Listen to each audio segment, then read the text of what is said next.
What is discipline? Discipline is the act or the habit or the thought, the idea of doing something that you may not necessarily want to do, but know that you need to do. And discipline can be a way of being that calling a person disciplined, meaning they take care of the things they need to take care of, even when they may not necessarily want to take care of them. And discipline also can be an act. You can discipline your children, for example, telling your child, this is something you need to do even though you don't want to do, or son, this is something I'm going to do that affects you that you may not want me to do. So discipline can be an act. It can also be a way of being. A lot of people confuse discipline and focus, but the difference between them is very clear. Focus is paying attention to a certain thing to the exclusion of everything else. A lot of you are familiar with the term tunnel vision. Tunnel vision means you have one singular focus, and no matter what is going on around you, all you notice is that one thing you're focused on, and you don't pay attention to anything else.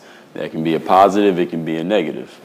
Discipline is the act of taking care of the things you need to take care of, even when you don't want to take care of them. So you can be focused on being disciplined. You can be focused on one task, and if that task takes you 3 hours, that could possibly be an undisciplined situation because you had only wanted to take 1 hour. A disciplined person can stay focused on a task, and when it's time for that task to be done, they move their focus to the next task. So a disciplined person can control their focus, whereas a person who has a strong focus may pay attention to one thing and forget to take care of other things, which could be to the detriment of their discipline. The best way to make sure that you stay disciplined, even when you don't have that instant gratification, you don't get that instant reward of your actions, is about the story that you tell yourself. And that's all thinking is. If you think about the way that your mind works all day, 24 hours a day, it's all about the stories you're telling yourself, about the questions you ask yourself and the answers you give yourself. That's all it is a story. So when it comes to discipline, even though you don't get that instant gratification, what you need to be able to do if you want to create discipline is ask yourself better questions, give yourself better answers, and tell yourself a different story. So instead of saying to yourself, this is a waste of time for me to go take this 10-minute walk every day for the next week, tell yourself the new story. Ask yourself the new question. Why is taking a walk every day for the next 60 days a good thing for me? Your new answer is because at the end of 60 days, I will see the result, even though I won't see the result after 3 days. That's a new story you're telling yourself. And when you tell yourself a new story, you can create new habits, you can form new actions, and you can completely change your mind in an instant. If you feel like you need to be held accountable more often, but you don't feel like you yourself should be the person holding you accountable, and obviously because you're looking for more self-discipline right now, right?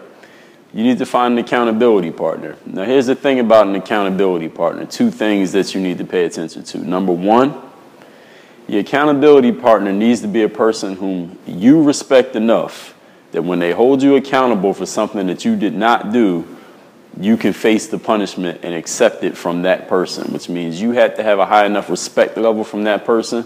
It has to be a high enough respect between the two of you that when that person's holding you accountable, you accept that punishment. Now, what is the punishment, you may be thinking to yourself? You need to make your forms of reward and punishment, especially the punishment, because understand that as human beings, we are more strongly motivated to avoid a punishment than we are to gain a reward. So what you need to do is form a punishment that is strong enough for you that it motivates you to be disciplined even when you don't want to be. So for some people, let's say we just talk about money. It's the simplest thing to understand. For some people, $100 is a painful enough punishment that you're going to take that 10-minute walk every day for 30 days like you told your accountability partner that you would. And your accountability partner, if you don't take that walk, is going to keep your $100 and you can't bully them out of taking it back from them. That's very important. For some people, $100 is not painful enough. They'll throw $100 away. So maybe you need to make it $1,000. For some people, it's about your reputation. So maybe you need to post it on Facebook. For some people, it's about being able to drive their car, so maybe you need to take their car keys. For some people, it's about being able to go play basketball. For some people, it's about being able to go have some fried chicken and cake and ice cream on the weekend. You need to make your punishment strong enough that you are motivated to hold yourself accountable and have an accountability partner who is respected enough by you to hold you accountable and stick to their guns. Personally, my discipline came from two areas. The first area my discipline came from was my upbringing. Watching my parents every single day get up out of bed at the crack of dawn before the sun came up, going to work. I watched my parents go to work at different jobs where they had to travel over an hour by public transportation there and over an hour to get back every single day because they had a family to raise, because they had food that they needed to put on the table for their children. And I watched my parents on days when it was cold, days when it was snowing, when it was raining, when it was hot, when they didn't have a good day the day before, when their kids were driving them crazy for some reason, when they just didn't feel like going to work, they got up and went to work anyway. That was self-discipline. And there was never a point in my childhood when my parents sat my sister and I down and said, pay attention to what we're doing. This is why we're doing it. This is what we're doing. This is what you need to do. That conversation never took place. Well, any parent out there watching this video and anyone out there watching your parents, you understand that when you become an adult and you need an example to follow, you're not going to follow what your parents told you to do. You're going to follow what you watched your parents do. You're going to follow their actions and not their words. So when I became an adult myself, I did the only thing that I had seen growing up. I modeled that behavior of being disciplined. When I looked around the people who were in my environment when I was a teenager and when I was in college, I said to myself, in the long run, I want to be better than these people in whatever field I was in, whatever it was I was doing. I knew that I wasn't going to become better than them in one day or in 1 week or even 1 month.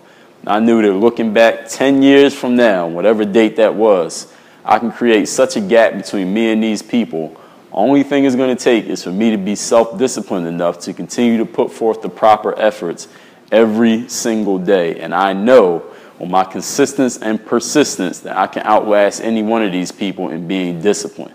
I don't have to be more talented than them. I don't have to have more resources. Doesn't matter who my mother or father are. Doesn't matter where I'm from. Doesn't even matter where I start. I know if I continue to take these actions consistently over a long period of time, self-disciplining myself, that I'll be able to succeed in the long run. And that's exactly what's happened. You may be thinking to yourself, you didn't have anyone to model growing up. You didn't have parents who were self-disciplined that you could follow an example of as an adult. Well, what you can do is the same thing that anyone does when they're not around their parents. I'm not around my parents every day anymore. I don't model them. You can find anyone to model. The person you model doesn't necessarily have to be someone you talk to every day or even someone you ever even met in person. It could be a famous person you read about in a magazine. It could be someone you watch on TV every day. It could be a person that you saw at a sports game and you go watch them play every day. It could be someone who wrote a book that you like. You can model anyone. All you have to do is find out about this person. With the world that we live in today, this information age, you can get as little information about any individual that you want at any given time. And it's all free and it's all at your fingertips. If you're watching this video, you can access it the same way you're accessing this. Find a person who is at the level, who has achieved things that you want to achieve, who is doing the things that you want to be doing, and do what they would do. Ask yourself this: if you want to be Michael Jordan and you don't feel like waking up tomorrow morning to go to the gym and shoot your basketball shots, ask yourself, what will Michael Jordan do? Will Michael Jordan stay in bed and sleep? Will Michael Jordan eat that fried chicken when you know he has a game tomorrow? Will Michael Jordan slack off and only run 2 miles when you told yourself you would run 3? Would Michael Jordan not work hard today just because he didn't get a good night's sleep the night before? And the answer to that, I don't have to tell you, you already know. When you're disciplined, you don't have to have someone you're looking at directly every single day to follow. You can follow people from afar and follow their example the same way you would someone standing right in front of you. What am I going to share with an audience about self-discipline as an expert on the topic? First thing I'm going to share with them is my own background in self-discipline, how I came to develop it, where I got it from, and how I was able to maintain it. Not only how I got it and what's so great about having it, because nobody really wants to hear that. They want to know how it's helped you. What challenges have I overcome using self-discipline? How was I able to get from point A to point B using self-discipline and solve problems in my own life, and how you'll be able to solve problems in your life? Another thing I'm going to be able to share with an audience is how I was able to teach self-discipline to other people. How I was able to take my knowledge of self-discipline, that habit of self-discipline, transfer it to other people so that they had it themselves and they were able to succeed and make progress in their own lives, personal, business, emotional, relationship-wise, using this newfound, newly created, newly generated self-discipline. Here are the three things that every single audience that hears me talk as a self-discipline expert is going to learn. Number one, you're going to learn something new about the story you're telling yourself in your mind. Number two, you're going to think differently with the questions you ask yourself and the answers you give yourself in your mind, changing your state of mind. And number three, you're going to perform differently. You're going to act differently and carry yourself differently because you're going to be holding yourself accountable, or you're going to find someone to hold you accountable. And I'm going to explain to you exactly how that works. When you decide to bring me in as an expert on self-discipline, you can expect to do business with me the same way that I've run my business my entire life. I'm going to be on time. I'm probably going to be early. You're going to get all my materials probably before you need them. You can expect me to follow up. You can expect me to deliver above and beyond what I promised to deliver. And you can expect your audience to walk away satisfied and more than satisfied with what they came to get. They're going to walk away with new habits, new ideas, new knowledge, and new actions to take with them moving forward, which is exactly what you want out of an expert. The way I deal with my audience is, of course, I'm going to share my personal stories, because nobody wants to hear anyone stand up there and just talk and talk and talk about what they've done and how great they are. I'm going to share my personal stories about self-discipline, how I developed it and how it worked for me.